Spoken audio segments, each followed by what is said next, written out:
եմ շատ համով եմ, արդեն փորձել եմ, անկրկնելի համով եմ, եկեք գնանք պատրաստենք, գնացինք, ոսպը նախորոք երեկոյան թրջել եմ, 350 գրամ, հիմա պետք է դնենք էպվի, ոսպը էպվում ենք կարտոշկայի հետ միասին, ջուր ենք ավելացնում այնքան, որ ոսպը ծածկի, ու վերջ, կարտոշկան ու ոսպը կուղարկենք գազօջախի վրա, սոխը գազարի հետ սոխորած կանենք, ժարիտ կանենք, կավելացնենք պրիպրավաները, համեմունքները, ով ինչ ուզում է, ես վերցրել եմ կծու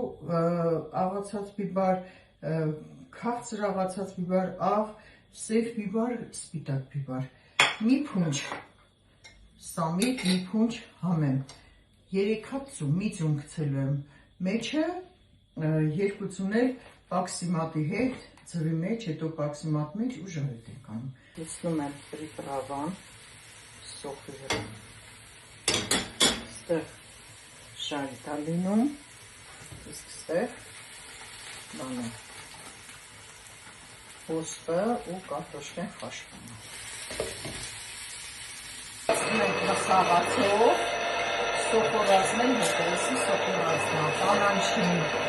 քունչ կանանչին։ Վերջ, աղացինք, վերջացրեցինք, հիմա ավելացնում ենք 100 գրամ գրեչկայի ալուր, ով ինչի ալուր ուզում է, ես գրեչկայի ալուր եմ ավելացնում ու մի հատ ծու։ Վերջ, լավ խառնում ենք ու ձևավորում ենք։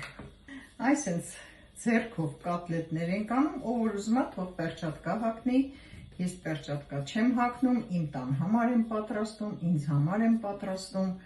ես գիտեմ իմ մաքրությունը, իմ ամեն ինչը, ես ձեռքով եմ անում, եթե դուք կուզեք, վերջ, կոտլետները պատրաստեցինք, նայեք ինչ գեղեցիկ է, տեսնում եք, հիմա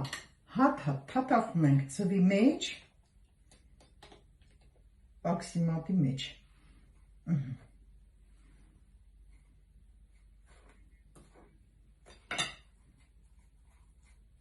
նորից ձվի մեջ,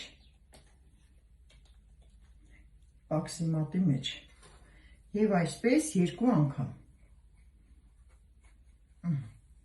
վերջնական դնենք այստեղ, նոր, սեսին ժարիտ անել,